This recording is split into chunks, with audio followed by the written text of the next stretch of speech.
د خاوند نه په کوم څیز غوښتو سره په ښځه باندې وایي د جنت خوشبو هم حرامه ده. د خاوند نه د خپل خاوند نه کوم څیز غوښتو سره وایي په دغه ښځه باندې د جنت خوشبو هم حرامه ده. چې دا څه شی دی؟ ممتاز ووایه که نه ماته والله که پته شته.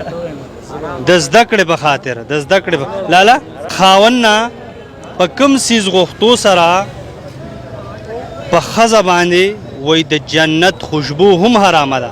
حرامه ګټه شوه که نه؟ حرامه ګټه. حرامه ګټه. تا ماله څه کړي؟ ها؟ تا ماله څه کړي؟ تا ماله څه کړي؟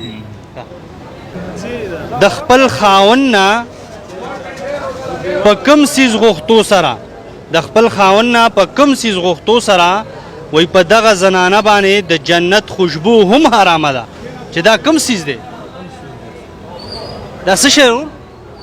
طلاق به یې نو طلاق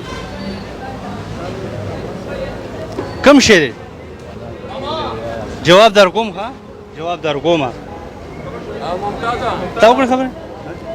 د خپل خاوند نه په کوم څیز غوښتو سره په ښځه باندې وایي د جنت خوشبو هم حرامه ده. جنت خو ډېره لرې خبره وایي خوشبو پې حرامه ده. چې کوم څیز ترې نه غواړي. تا ما ته څه کړي دي؟ ما دپاره دې څه کړي؟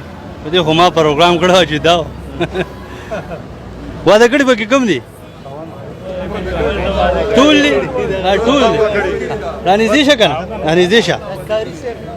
د خاوند نه یعنې د خپل خاوند نه په کوم څیز غوښتو سره وایي په ښځه باندې جنت څه کوي چې خوشبو پې هم حرامه ده. چې دا کوم څیز ترې غواړي؟ میرا دا به طلاق وي. ها؟ طلاق. طلاق. بل کوم یو طلاق یاد کړه؟ کوم یو دی وروړي؟ طلاق طلاق ته خر ورو صحیح ده. انعام دله در کوم ورې لږ صبر وکړه. د خپل خاوند نه طلاق غوښتو سره زمونږ په دې معاشره کې دا شی عام شوی دی لاله. اکثر د خاوند لږ غریب شي لږ بېروزګاره شي نو د ښځې په خوله کې هم دقه یو خبره ما له طلاق راکړه ما پرېږده ما پرېږده. دا ډېره د نقصان خبره ده. وایي جنت څه کوي چې د جنت خوشبو هم په دغه زنانه باندې حرامه ده. او که دا ظلم کومو ښځو کړی کوم وروڼه ورسره پکې میلاوي کوم مور پلار ورسره پکې میلاوي چې په زور یې د یو خاوند نه ښځه کینولي نو واوره دغه ښځه دا هم په نقصان کې ده. دغه وروڼه دغه ترونه دغه خپل خپلوان دا یې هم په نقصان کې دي. او کله چې یو ښځه د خاوند نه په زوره طلاق والي په زوره یې مجبوره کړي او طلاق ترې والي ځان ترې نه خلاصه کړي د دغې زنانه آخري ژوند ډېر بربادي د ذلیلتوبي د سپکاوي. نو دا هغه زنانه ده کومه زنانه چې د خپل خاوند نه په زوره طلاق علي چې ما له طلاق راکړه تا سره مې نور ژوند نه تېرېږي.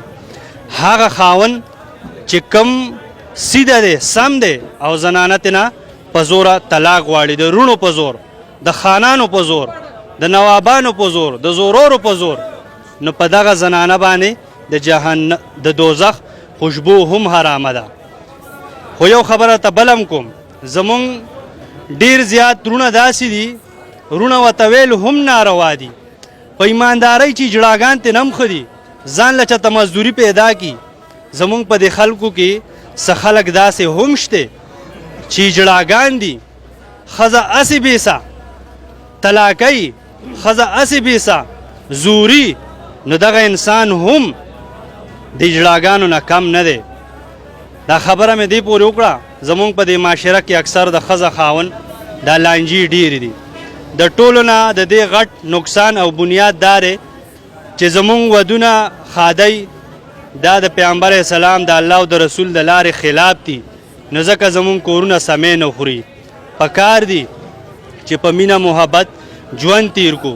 د مور پلار نه بعد چې کله د انسان ملګری دکه زنانۍ دغه ښځی نو پکار دي چې خپلو بچو سره خپل کور والا سره بیبي سره په مینه محبت په اتفاق ژوند تیر کو. د مور به خپل خیال ساتو د ښځې به خپل خیال ساتو.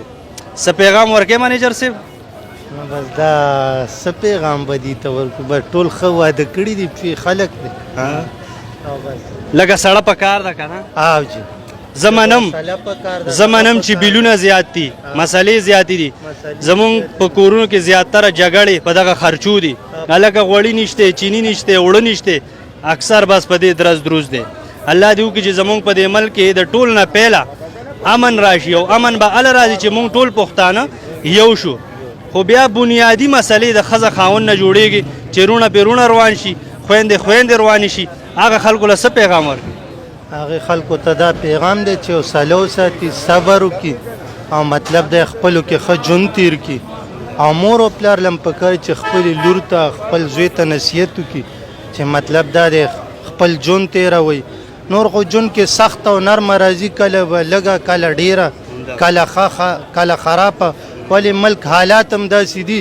چې سختی ده ګرانی ده امن هم نشته سکون هم نشته د دې د وجې مطلب دا دی ښځه او خاوند هم پکار چې خپلو کې په مینه محبت په اتفاق خو دغه ټکې نه سړي له پکار دی او نه ښځې له پکار دی اشلا جهان بیا بنرازی تا پریمنازی گ مسلمان بیا بنرازی تا پریمنازی گ مسلمان بیا بنرازی